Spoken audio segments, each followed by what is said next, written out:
Panasonic just registered 2 new Lumix cameras in China, and there's a lot of speculation as to what those could be. The first appears to be a lower end model, potentially a compact micro four thirds camera, and the other looks to be a higher end model, potentially the long-rumoured S1H Mark II. This would make a lot of sense as the original S1H was released around about late 2019, 6 or so months after the original S1. We're about 6 months in with the S1 II, so actually the timelines kind of fit. And with the long-rumoured Sony FX3 Mark II coming hopefully this year, this would be a great time to release the S1H Mark II if they're going to do it. This is all just speculation of course, but it did get me wondering, what would I actually like to see in this S1H Mark II? And if they are going to make one, what are we likely to see? So let's start with the wish list. First things first, I'd love to see a new stacked sensor being used. Something with 10 milliseconds of rolling shutter or less. I don't think I want a global shutter because there are trade-offs such as the price, the low light performance can be affected, as can the dynamic range, so I think a fully stacked sensor would be a really good compromise. A new sensor would also open up some additional frame rate options, as I kind of feel like we may be already hitting the limit of what the sensor can do in the S1 II. Also, I think 6K is the sweet spot, as 8K is a little bit overkill for most scenarios. Next, I'd love to see a return of the optical low pass filter. The only other Lumix camera to have that was the original S1H, and that was a big selling point. It eliminates moire and generally makes the image feel a lot more cinematic, and a lot of the Blackmagic cameras have this, and that's part of the reason why they look as good as they look. I'd love to see a built-in electronic ND, and I think there's actually potential that this could happen. A couple of years ago there was a patent flowing about which did show that Panasonic was actively working on some kind of internal electronic ND system, and I would love to see that implemented in the S1H Mark II. As someone who does a lot of weddings, events, and now a lot of documentary, a built-in ND filter instead of a screw-on one would really speed up my workflow. I'd love to see a return of the timecode port. I know that was a big feature on the S1H, and I think that was one of the reasons why it became Netflix approved, so having that return again would be great. I'd love to see them introduce more of a cinema body with an S1H Mark II. We haven't really seen any real change to the Lumix mirrorless bodies for the last few years, and I think the S1H II would be a perfect time to introduce more of a cinema body, especially if they want to compete with the likes of the Sony FX line and the Canon C50. I think a cinema body would make a lot of sense. I'd love to see something with a lot of mounting points, maybe something that's a little bigger than the FX3, because I tend to find that's quite a small camera. I do want something with a bit more heft. Again, that's something I actually quite liked about the original S1H. It was a bit of a bigger camera, but it never felt cumbersome. So I'd love to see something that's sort of somewhere in between the size of the S1 II and the original S1H. Equally as well, if they do a bigger body, they can really nail the thermals. I think if they did stick with a similar body design to the current S1 line, they would really kind of find the limits of the thermal design, and I think they do need to design something else, especially if the S1H is going to have that extra power. Off the back of that, I think it's high time that we got a bigger screen finally. Ever since the S5, there's been kind of a standardized 3-inch screen size, and I think actually the original GH5 had a bigger screen, like 3.2 inches or something. Actually, I was quite disappointed when I went from the GH5 to the S5 and it actually had a smaller screen. The screens are good quality, I love the fact they can flip and tilt, but the Nikon ZR has shown us that we can have a bigger sort of 4-inch screen, and I think it'd be lovely to see them implement at least a sort of 3.5-inch screen into the S1H II. I think if they stick with the same screen, that would be a bit disappointing. If they are going to go down the cinema route, I'd love to see Lumix introduce a detachable EVF. I don't mind if that's like an added extra, that's fine, but just something that can be adjusted. The main problem with their current mirrorless systems is if I was to use the EVF, I can't adjust it at all, it's just at the fixed position, so actually having something that can tilt up and down or even move left and right would be great. Another benefit of them switching to a cinema body would allow them to create some kind of audio top handle, a bit like what they have with the Sony FX line. I do love the current XLR module, but again, it doesn't really allow for a top handle and a monitor. Well, okay, you can attach a monitor, but it's a bit janky and I don't feel like it's very secure.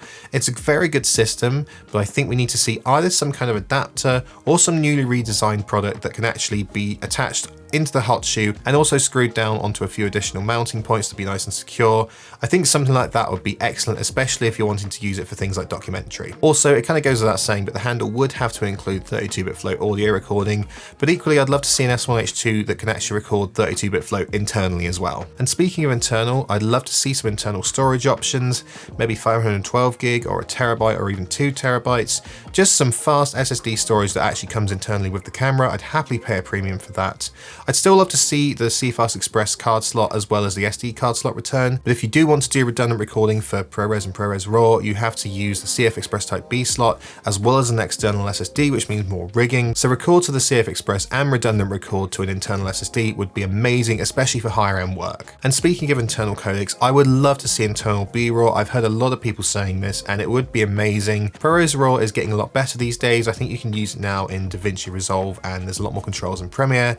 The problem is it just eats through data because there's not a lot of compression options, whereas with B-RAW you can use up to 12:1 compression, which is a lot nicer when it comes to storage. And with OpenGate 3x2, I'd love to see them take it a step further than the S1 II. It was amazing to get OpenGate up to 60 frames a second in 5.1K, but I'd love to see it go up to 120 frames a second, even if that means downsampling it to 4K. 5.1K would be amazing, but I'd be very happy with a 4K OpenGate up to 120 frames a second. I'd love to see 6K OpenGate 3x2 up to 60 frames a second. At the moment, it's still limited to 30 frames a second in the S1 II, so getting it up to 60 frames a second would be amazing. And I'd love to see that both internally and with external RAW as well. Having 6K OpenGate and 3x2 for external RAW is amazing, especially when using anamorphic lenses.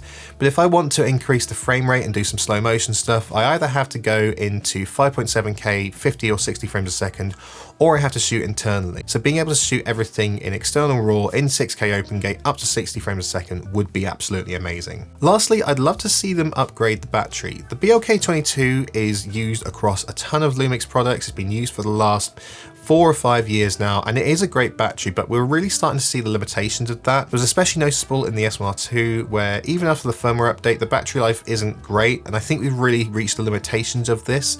I'd love to see either an upgraded version or a physically larger battery, or just something with more capacity than we've had previously. I think they could be more power efficient with the S1H Mark II, but I think realistically though, it's going to draw a lot of power. And I think if they stick with the BLK22, it will really run out of battery quite quickly. So I don't think that wish list is particularly crazy, but at the same time, there are a few things on there that I think are actually probably a little bit unrealistic. So this is what I think the S1H Mark II will actually have. I think they're going to stick with the same partially stacked sensor that's in the S1 II, which wouldn't be a bad thing. It is a great sensor and I think it would be a really good choice for the S1H Mark II. It would also keep the price at a fairly sensible level. I definitely think they'll include the built-in optical low pass filter. It was such a hit with the S1H, so I think they'll definitely include it in this version. The built-in electronic ND filter I think is 50-50. I really want to see it included, but I think they could also disappoint us with that. I think the timecode port will probably return. That was certainly a really popular selling point for the S1H, but I think it's also possible they could implement it like they did with the S1 II and make it more of a Bluetooth thing. The cinema body I think is pretty likely, although not guaranteed. It is entirely possible they could use a variation of the S1 II and S1R2 body, but I think they're more likely to use a cinema body, especially if they are going to compete with the FX3 Mark II and the Canon C50. I think they will use the same screen as the S1 II and the S1R2, which is fine. It's a good screen. I just think I'd like to see something a little bigger than what we've had the last few years. If they do go down the cinema body route, I think there'll be some kind of EVF option. Not sure whether it will be detachable or even whether it will be adjustable, but I imagine there'll be some kind of EVF solution. Realistically, I don't think we'll get an XLR handle. The XLR2 module only came out in 2024, so I think it's unlikely they'll do a full redesign. They might do an adapter, but I think it's unlikely. I highly doubt they'll do internal storage, as nice as that would be, and I think they'll stick with the usual CF Express and SD card slot design. I highly doubt there'll be internal B-roll, but it's not impossible.